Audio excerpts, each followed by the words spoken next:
तालाब में मनाई गई गंगा दशमी के पर्व के कार्यक्रम में शामिल हुए सांसद। जी हां, सांसद द्वारा कहा गया, नदियों की उद्गम की सुरक्षा, उनके प्रवाह में आई बाधाओं को दूर करना और अतिक्रमण से मुक्ति दिलाना ही उनका मूल लक्ष्य है। आपको बताते चले कि छिंदवाड़ा जिला राज्य की 7 प्रमुख नदियों का उद्गम स्थल है और इस जिले को बावड़ियों का जिला भी कहा जाता है। गोंड राजाओं द्वारा निर्मित इन बावड़ियों सहित समस्त जल स्रोतों को पुनर्जीवित कर उनका संरक्षण करना होगा। उक्त आशय के उद्गार सांसद बंटी विवेक साहू ने जल गंगा संवर्धन अभियान के अंतर्गत गंगा दशमी पर्व के अवसर पर छिंदवाड़ा शहर के ऐतिहासिक छोटा तालाब में एक भव्य और भावपूर्ण कार्यक्रम को संबोधित करते हुए अपने विचार व्यक्त किए।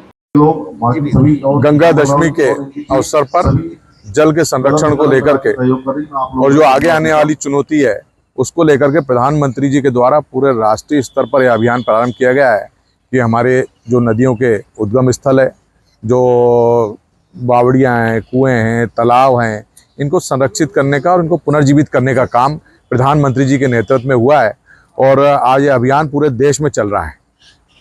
बहुत बड़ी चुनौती है जल को बचा के रखना, संरक्षण करना, और इस चुनौती को अगर सफलतापूर्वक कोई इसको पूरा कर रहा है तो प्रधानमंत्री जी के नेतृत्व में हो रहा है। हमारी जिम्मेदारी बनती है एक जिले के सांसद होने के नाते या आम नागरिक होने के नाते कैसे जल को संरक्षित किया जाए, और इसी को लेकर के आज हमारे यहाँ प्रारंभ हुआ है। मैं समस्त जनता जनार्दन से अपील करता हूँ कि जल के संरक्षण को लेकर काम करें।